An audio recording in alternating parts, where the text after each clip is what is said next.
The next few weeks fell into a rhythm. I cooked, cleaned, and tried to be invisible. Chanmin left early and came home late, but he always ate the meals I prepared and always had something to say about them. Usually a compliment, sometimes a criticism, always with that intense focus that made me feel like I was the only person in the world. Dongmin was friendly, flirtatious even, always finding excuses to talk to me while I worked. Danwoo was more reserved, but I'd catch him watching me sometimes with an expression I couldn't read. And then there was Tae-sung, the gardener. I started going up to the rooftop garden every morning before the others woke, just to sit in the peace and quiet. On Tuesdays and Thursdays, I'd help Tae-sung with the plants, learning about soil pH and pruning techniques, and which flowers bloomed when. He was easy company, never demanding, never expecting anything from me. "You're good at this," he said one Thursday morning as I helped him repot some herbs. "Natural touch. I like working with my hands. It's soothing. You seem tense lately. Everything okay?" I shrugged. "Just adjusting to life here. It's different than what I'm used to." "Chanmin giving you trouble?" "No, actually. He's been fine. Professional." That wasn't entirely true. Chanmin was always professional, but there were moments, brushed touches, lingering looks, comments that could be innocent or could be something more, that left me confused. Tae-sung didn't sound convinced. "Just be careful, Mansu. I've seen people come and go from this penthouse. The ones who get too close to Chanmin always end up hurt. I'm not getting close to anyone. I'm just doing my job. That's what they all say." He smiled to soften the words. "But I like you. You're genuine." That's rare in Chanmin's world. We worked in comfortable silence after that, and when Tae-sung left, he squeezed my shoulder in a friendly gesture that somehow felt like more. I pushed the thought away. He had a partner. I had no interest in anyone. It was just friendliness. But I caught myself thinking about him more than I should. About his kind eyes and gentle hands. About how easy it was to talk to him. About how he was the first person in this penthouse who didn't make me feel like prey. It all came crashing down on a Saturday afternoon. Chanmin was home for once, working in his office, and I was cleaning the living room when Danwoo appeared with someone I didn't recognize. A beta, handsome in a corporate way, with perfectly styled hair and a smile that set my teeth on edge. "Mansu," Danwoo called. "Come here for a second." I set down my duster and approached cautiously. The beta was looking at me with an expression I couldn't quite read. Surprise, maybe? Recognition? "Mansu, this is Park Sung-ho. He's one of our business partners." Danwoo gestured between us. "Sung-ho, this is our housekeeper, Mansu." "Park Mansu," Sung-ho said, and ice flooded my veins. "Well, this is a surprise. You two know each other?" Danwoo looked between us, sensing drama. "You could say that." Sung-ho stepped closer, and I stepped back. "Mansu and I dated briefly. Or rather, his ex-boyfriend and I had a connection." No. "You're the one Ji-hoon cheated with," I said, my voice steady despite the rage building in my chest. "You're one of the reasons I broke my bond." Sung-ho had the grace to look uncomfortable. "It was complicated." "It wasn't complicated. He was bonded to me, and you helped him destroy that bond. There's nothing complicated about being a homewrecker." "Mansu, I'm working." "Excuse me." I turned to leave, but Sung-ho grabbed my arm. "Wait, please. I didn't know about you at first. Ji-hoon said you two were over." "Don't." I yanked my arm free. "Don't try to justify what you did. And don't touch me again. Everything all right here?" Chanmin appeared from nowhere, his voice cold enough to freeze fire. His eyes went from my face to Sung-ho's hand, which was still extended toward me, and something dangerous flickered in his expression. "We're fine," Sung-ho said quickly. "Just catching up with an old friend." "Mansu doesn't look fine." Chanmin moved to stand between us, his body language screaming protection. "Mansu, go to your room." "I'm fine." That wasn't a suggestion. He glanced back at me, and his eyes softened just slightly. "Please." I fled, hating myself for running, hating Sung-ho for being here, hating Ji-hoon for still finding ways to hurt me even months after we'd ended. I slammed my bedroom door and locked it, then stood there shaking, trying to breathe through the panic. A knock came several minutes later. "Mansu." "It's me. Chanmin." I opened the door to find him alone, his expression concerned. "Are you okay?" "I'm fine." "You're not fine. You're shaking." He stepped into my room without invitation, and I was too wrung out to protest. "Sung-ho is gone. I made it clear he's not welcome in my home again. You didn't have to do that. He's your business partner." I have hundreds of business partners. I have one housekeeper who makes the best eggs Benedict I've ever tasted. He guided me to sit on the bed, then sat beside me, careful to leave space between us. Danwoo told me what Sung-ho said. About your ex-boyfriend. It doesn't matter. It clearly does matter. You're crying. I touched my face and found it wet. When had I started crying? I'm sorry, I said, wiping at my eyes. This is unprofessional. Stop apologizing. Chanmin pulled out a handkerchief, an actual cloth handkerchief, like something from a different era, and handed it to me. You're allowed to have feelings, Mansu. Even here. I took the handkerchief, dabbing at my eyes. I thought I was over it. Over him. It's been months since I broke the bond. But seeing Sung-ho, having it all thrown back in my face. Healing isn't linear. Chanmin's voice was gentle in a way I'd never heard from him. You can be mostly over something and still have moments where it hurts. Speaking from experience? Unfortunately. He was quiet for a moment. I had someone once. Thought it was forever. It wasn't. What happened? They wanted someone I couldn't be. And I wanted someone they refused to become. He smiled without humor. We destroyed each other trying to make it work. I'm sorry.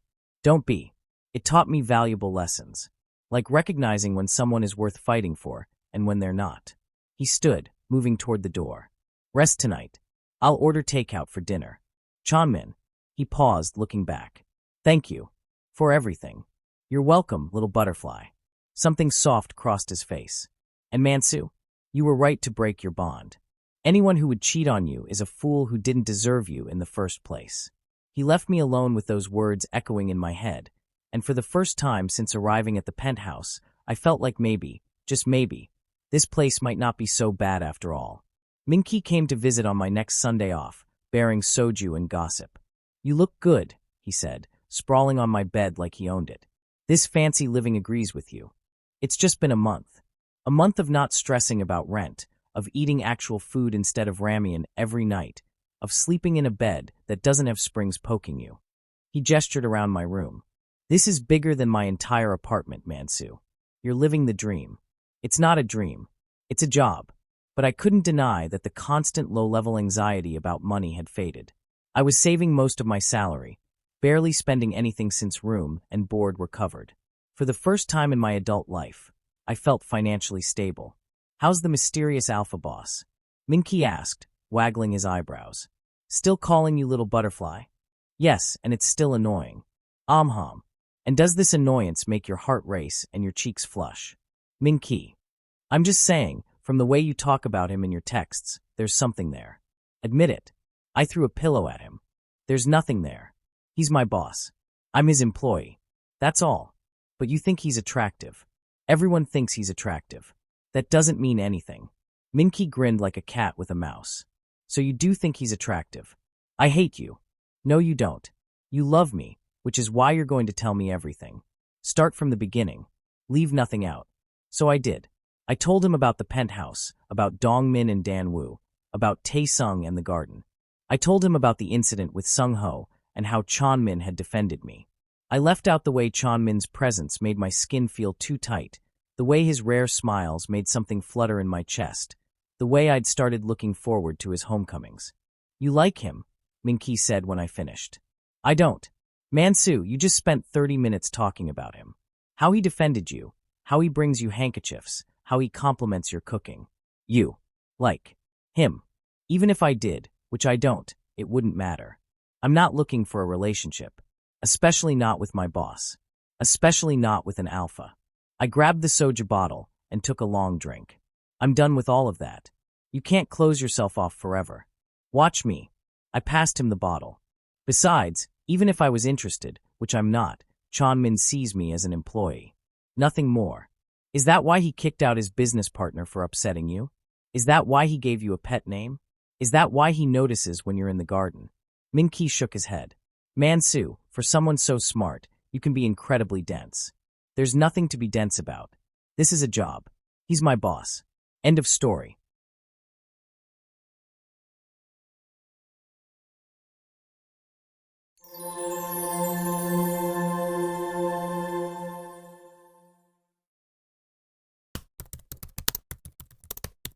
Dinner will be ready at 8, I said, keeping my voice level. Looking forward to it, little butterfly. He left as quietly as he'd arrived, and I released a breath I didn't know I'd been holding. The other person I'd heard, Dongmin, appeared right at 8, as if summoned by some invisible bell. He was shorter than Chanmin, but no less attractive, with dyed blonde hair and a smile that looked practiced. "You must be the new housekeeper," he said, extending his hand. "I'm Dongmin. Sorry for not introducing myself earlier. Work never stops, you know how it is." I shook his hand, grateful for his friendliness. "Mansu. Nice to meet you." "Mansu," he repeated, like he was tasting my name. "Pretty name for a pretty omega. Here we go." I pulled my hand back gently. "Thank you. Dinner's ready if you want to call Chanmin. He's on his call. We can start without him. He prefers it that way anyway. Too busy to eat like a normal person." Dongmin sat at the dining table, gesturing for me to join him. "I should clean up. Sit. Eat. You cooked all this. You should enjoy it too." Hesitantly, I sat, serving us both. The dining table could easily seat 12, and with just the two of us it felt cavernous.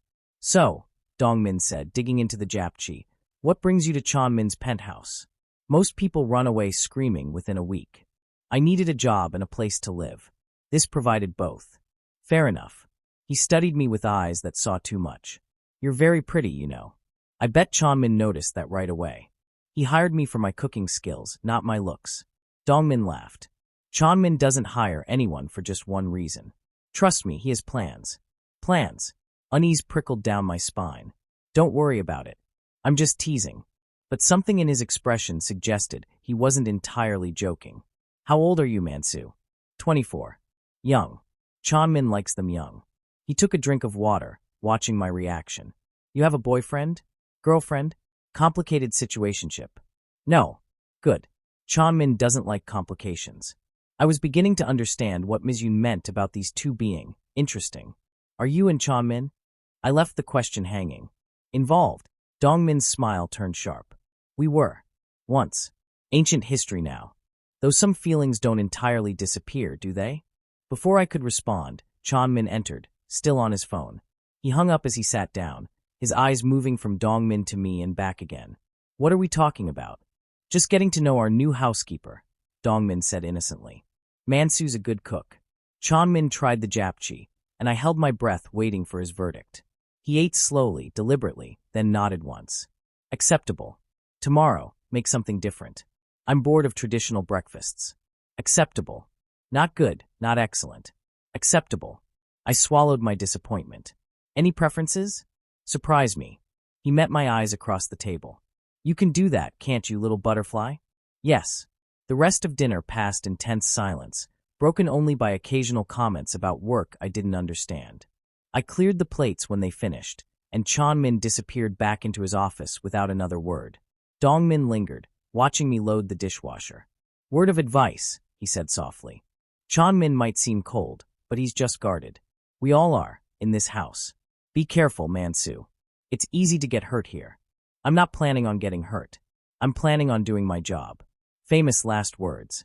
He echoed Minki's phrase, and something about that made me shiver. After cleaning the kitchen until it gleamed, I retreated to my bedroom. It was only 10, but I was exhausted, emotionally more than physically. I lay in the massive bed, staring at the ceiling, and wondered what the hell I'd gotten myself into. My phone buzzed. "Minki. Minki, how's the fancy penthouse?" I replied, "Weird. Everyone here is weird." "Minki, weird hot or weird creepy?" I replied, "Both?" "Minki, intriguing. Tell me more." I spent the next hour texting him about dinner, about Dongmin's comments, about the way Chanmin looked at me like I was a puzzle he was trying to solve. "Minki, he called you little butterfly?" I replied, "Yes." "It's annoying." "Minki, it's a pet name, Mansu. He's already given you a pet name." I replied, "It doesn't mean anything." "Minki, sure. Keep telling yourself that." I replied, "Good night, Minki." "Minki, sweet dreams of your cold, hot, mysterious boss." I threw my phone on the nightstand and buried my face in the pillow. This was going to be a long job. The next morning, I woke at 5:30, my body still adjusted to cafe hours. The penthouse was dark and silent, the city lights twinkling through my windows like fallen stars. I showered, dressed in simple black pants and a white button-down, professional, unassuming, and made my way to the kitchen. Chanmin wanted something different for breakfast. Fine. I could do different. I decided on eggs Benedict with a Korean twist, gochujang hollandaise, kimchi, and perfectly poached eggs over toasted rice cakes instead of English muffins. It was risky, fusion food that could either impress or offend, but he'd said surprise him. At exactly 7, Chanmin appeared in the kitchen, dressed in a charcoal suit that probably cost more than my entire wardrobe. His hair was still slightly damp from the shower, and he smelled like expensive cologne and danger. "Good morning," I said, plating his breakfast with hands that only trembled slightly. He sat at the kitchen counter. Apparently he didn't always eat at the formal dining table, and studied the plate. For a long moment, he said nothing, just looked at the food like it was a bomb that might explode. "What is this?" "Eggs Benedict with kimchi and gochujang hollandaise. You said you wanted something different." He picked up his fork, cut into the egg, watched the yolk run golden over the rice cake. Then he took a bite. I held my breath. Chanmin chewed slowly, his expression unreadable. Then he took another bite. And another. "It's good," he finally said. "Good. Not acceptable. Good." Victory surged through me, probably more intensely than the situation warranted, but I'd take it. "Thank you. You're a better cook than I expected." He continued eating, his eyes on his plate. "Where did you learn?" "My grandmother. And cooking shows. And a lot of trial and error." "Your grandmother." Something flickered in his expression. "Is she still alive?" "No. She passed when I was 17. "I'm sorry." And he sounded like he meant it. "My mother died when I was young too. Grandmothers are special." It was the most personal thing he'd said to me, and I didn't know what to do with it. We sat in silence while he finished eating, and I busied myself wiping down counters that didn't need wiping. "I have meetings all day," Chanmin said, standing. "I won't be back until late. Make whatever you want for dinner. Impress me again." "I'll try." He paused at the kitchen entrance, looking back at me. "Mansu." "Yes. You did well."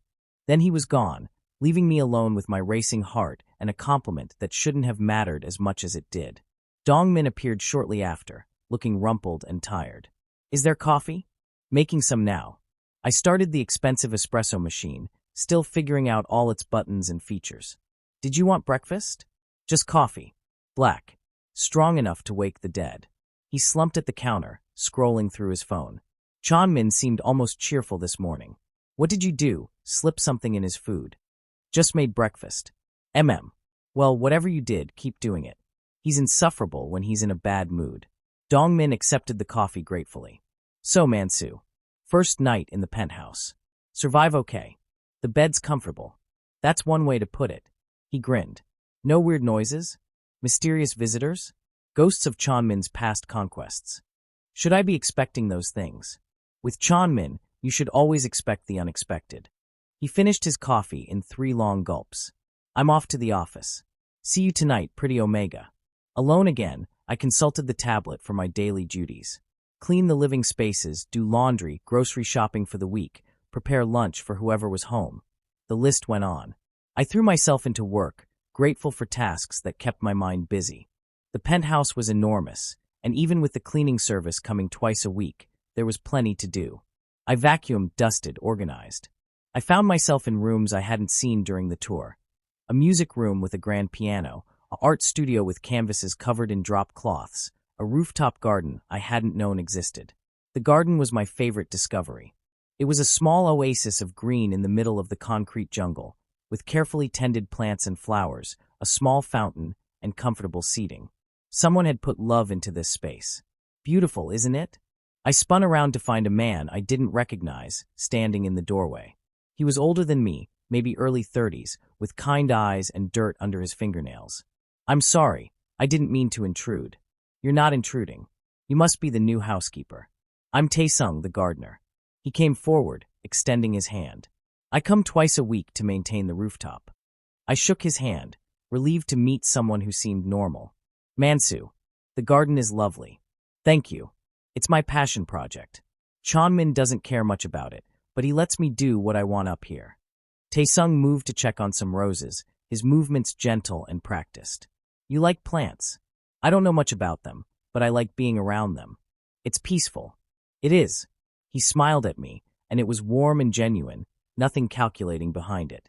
"Feel free to come up here whenever you want. I'm here Tuesdays and Thursdays, usually in the morning."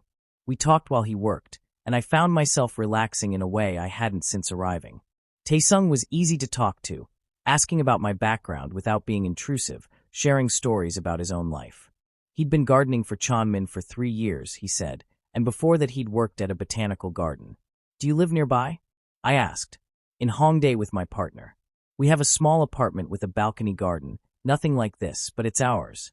The way he said partner, the softness in his voice, made it clear he was deeply in love. Something twisted in my chest. Jealousy? Longing? I couldn't name it. That sounds nice, I managed. It is. Taesung studied me with eyes that saw too much. You're very young to be working here. Chanmin's not an easy man to work for. I'm learning that. But I need this job. We all need something. He finished with the roses and stood, brushing dirt from his knees. Word of advice, Mansu. Don't let this place change you. It's easy to lose yourself in all this luxury, all this wealth. Remember who you are. I'll try. After he left, I stayed in the garden for a while longer, thinking about his words. The sun was warm on my face, the fountains burbling peaceful. For the first time since arriving, I felt like I could breathe. My phone buzzed. It was a text message from Chanmin. Chanmin, don't make lunch. I'm eating out. I replied, understood. Chanmin, the garden. You like it? I looked around, suddenly paranoid. Were there cameras up here? I replied, yes. It's peaceful. Chanmin, good. It's yours to use whenever you want. I replied, thank you. No response. I pocketed my phone and headed back inside, trying not to analyze why Chanmin was texting me personally instead of having Misyun relay messages. Trying not to think about how he'd known I was in the garden. Trying not to wonder what game he was playing. The third person in the penthouse, Danwoo, returned that evening just as I was starting dinner. He was different from both Chanmin and Dongmin, broader, more muscular, with a scar running through his left eyebrow and an intensity that made me want to take a step back. You're the new housekeeper. It wasn't a question. He dropped his bag by the door, something that made me twitch, wanting to tell him to put it away properly, and moved into the kitchen. What's for dinner? Steak with roasted vegetables and garlic mashed potatoes. Chanmin said he wanted Western food. Chanmin says a lot of things. Danwoo leaned against the counter, watching me work with the same intensity Chanmin had. What was it with these alphas and staring? You're an omega. Yes. Pretty one too. Chanmin has good taste, I'll give him that. My hands tightened on the knife I was using to chop carrots. He hired me to cook and clean, not to be decorative. Maybe. Danwoo smiled, but it didn't reach his eyes. Or maybe he hired you for both. Chanmin's always been good at killing 2 birds with 1 stone. If you're trying to make me uncomfortable, it's working. If you're trying to make me quit, it won't work. I need this job. That seemed to surprise him. He straightened, his expression shifting to something like respect. Fair enough. I'm Danwoo. I handle security and other matters for Chanmin's businesses. Mansu. I know. He grabbed a beer from the fridge. Chanmin talks about you. We've known each other 3 days. Exactly. Chanmin doesn't talk about people. He popped open the beer. Watch yourself, Mansu. This penthouse, these people, we're all broken in different ways. Easy to get cut on the sharp edges. He left me alone after that, and I focused on cooking, trying to ignore the warning that seemed to echo from everyone I met. Don't get hurt. Be careful. Watch yourself. What had I walked into? Dinner was tense. All 4 of us, Chanmin, Danwoo, Dongmin, and me, sat at the dining table, and the undercurrents were thick enough to choke on. Danwoo and Dongmin barely spoke to each other. Chanmin watched everyone like a chess master planning his next move, and I tried to be invisible while serving the food. The steak is perfect, Chanmin said, and everyone stopped eating to look at him. Apparently compliments were rare. Where did you learn to cook like this? Cooking shows. Practice. My grandmother taught me the basics, and I built from there. You're wasted as a housekeeper, Dongmin said. You could work in a restaurant. Restaurants don't provide housing, I replied. True. Chanmin cut into his steak with surgical precision. But Dongmin has a point. Your skills are impressive. The way he said impressive made heat crawl up my neck. I focused on my own plate, hyper-aware of 3 pairs of alpha eyes on me. So Mansu, Danwoo said. You single?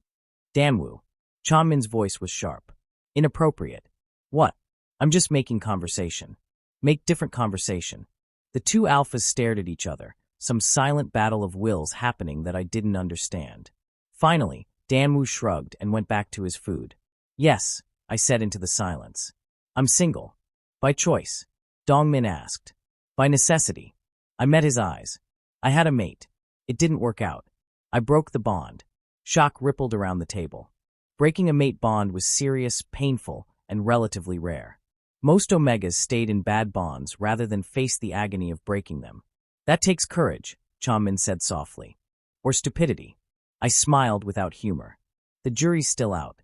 What did he do? Danwoo asked. Your mate. To make you break the bond. He cheated. Repeatedly. With multiple people. And when I confronted him, he said it was my fault for not being enough. The words came out flat, emotionless. I'd told this story enough times that it had lost its power to hurt. Mostly. He's an idiot, Dongmin said. He was a liar, I corrected. There's a difference. Chanmin hadn't stopped looking at me. Do you regret it? Breaking the bond? No. I regret wasting 3 years on someone who didn't deserve me. But I don't regret ending it.